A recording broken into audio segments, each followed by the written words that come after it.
Here we are. This is John Gold for Rivals.com, joined by Tyler Hansen, Colorado quarterback, coming here to the Pac-12. I guess what's just your first impression, your first thoughts on joining the conference and on a day like today? You know, it's a lot of excitement around today and around Colorado being in the Pac-12. I think anytime you get something new, you're going to be excited about it. You know, it's like on Christmas morning you get a present and you open it up for the first time. It's like the best thing in the world. Yeah. You know, it's a lot like that. And so I'm excited about it, and we're all excited to get started. And we start up next Wednesday, so we're pumped about that. You know, you talk about it being a Christmas present. You know, the best part about that is the anticipation. Mm-hmm. You know, you see the box, you hope it's an Xbox. Exactly. It turns out being like a sock or a sweater, and then you're pissed at your mom. Yeah. But no, you know, so now that it's here, you've kind of opened the presents. You guys are at the Pac-12 level. How has your mentality or your, I guess how has your just kind of approach to the game changed now that you're in a different conference and all that kind of stuff? It has, and we got to train to a different, a type of play. Yeah. And the Big 12 is a physical conference. A lot of big guys, strength guys, and the Pac-12 is the opposite. It's finesse. It's a lot of speed. Yeah. So we got to train that way. And I think Coach Black has done a great job of doing that. And we got to adapt, and we got a lot of new places to go to. And we can't be in all of wow, we're in Pasadena playing at the Rose Bowl. We got to be like, hey, we're in Pasadena playing at the Rose Bowl. Cool, let's go beat UCLA. Yeah. Stuff like that. So, there was obviously a lot of movement this offseason, a lot of teams changing conferences, all that kind of jazz. Yeah. And yet, not many at the level of Colorado, a former national champion, a team that only a decade ago was among the best in the country. Yeah. And now you guys are obviously trying to get back there and all that kind of stuff. Where do you guys think you fit in the Pac-12 immediately?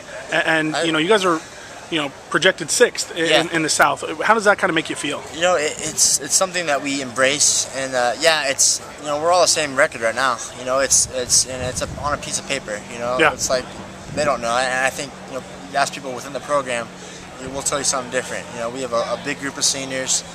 We have a lot of returning starters coming back, so we like where we're at as a football team. And we don't really care what other people think, and where they put us on a piece of paper and predict where we're going to finish. So we're excited about getting started playing Hawaii. You look at the start that you guys had last year, 3-1, obviously, pretty exciting start, which you guys wanted at the onset of the season, and then things kind of took a turn. Yeah. What caused that turn, and why do you think you guys ended up? Well, I think we lost some key players. I got hurt, halfway through the year. Yeah. John Major got hurt against Texas Tech. That was a big loss. Anthony Perkins got hurt against Missouri. So I think we lost. We had some major injuries that kind of didn't help. Yeah. But we came out 3-1 start, perfect, and from then on we just I guess we were complacent, we were relaxed. So we can't let that happen this year. You have a new coach. And with a new coach, this brings a totally different kind of excitement, totally different kind of tempo. Yeah. How has Coach Embry sort of just changed? He talked about changing the attitude, trying to get a little more smash mouth. Yeah, he's changing the culture for sure. Coming from the NFL, it's football all day in the NFL. But in college, you can't be having that. But he expects that from you. He expects to know your playbook, to know the plays, and when you don't, he gets into you. So there's a level of professionalism, there's a level of accountability that he asked for. That's what we needed, though. So Tyler, you guys had 2 first-round draft picks off of 5 and 17. You obviously, Nate, Jimmy, you guys had the star power. Yeah.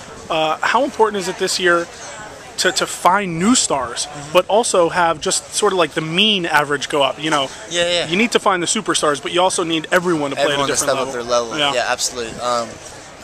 We do have a talent on our team. We do have a skill that's pretty good, and we just gotta play together, mold together as a team, and I think when we do that, we'll be fine. We have some great skill position, like Tony Clemens, seniors, Paul Richardson. Like those guys are great players, and they're gonna play at the next level. Yeah. And I think if we can all mold together and play together, I think we'll be fine. So.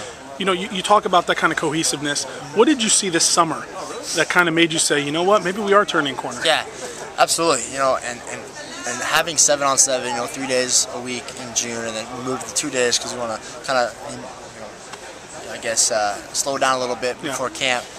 But we had 100% of the guys there. Even the freshmen were showing up, and it was great. And I think once we had that, they came and no one's joking around, no one's laughing, no one's making jokes. We're all here to work, And in years prior, that wasn't the case. So I think, you know, once we had a good turnout like that, and people were there to work, I think I saw something that changed, and the atmosphere is starting to change. So, Tyler, tell me the one story, the one day that's gone on over the last, you know, gosh, the season ended in, you know, last November. So we're talking, gosh, it's been about 9 months now. What's the one thing that you've seen in that 9 months, that one day or that one practice where you said, gosh, you know, this is a different team, this is, you know, a different group? I think it was our second scrimmage in the spring. Okay. And our offense really performed real well. But, you know, it was in the locker room, you know, our defense they didn't play that too well. Our offense kind of took it to them, and they were pissed. And that's never happened before. It's like, oh, no big deal, it's a scrimmage, you know. Like, no, they wouldn't talk to us. Like, they were pissed. And I think that was a day that, you know, really, you know, highlights in my head that we really changed the atmosphere and the culture. So. Last thing I have for you is talk a little bit more about your skill position talent. And you guys have just a senior-laden group at those key positions: tight end, running back, wide receiver. Yeah, we got some guys, you know, and people don't know that. And you know, all the people that predict that stuff, they don't realize that. You know, you have a group of seniors, you're going to be an experienced group. You're going to have a lot of leadership in that group. So it's something that's going to help us out. To start off with tight end with Brian Dehan. He's helping those young tight ends out a lot, and especially in this offense, those tight ends are going to be, you know, a great part of our offense. They're going to catch a lot of balls and be used a lot.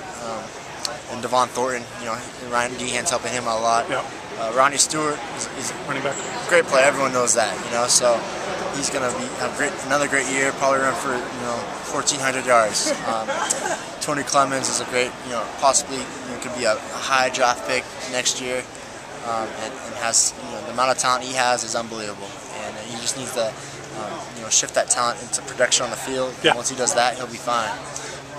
And then, you know, in the O-line, you got up front, you got Ryan Miller, seniors like that, Ethan Atkins. You know, you got seniors everywhere on offense, and so our offense can be real good. All right, good stuff. Yeah. Christmas Day, huh?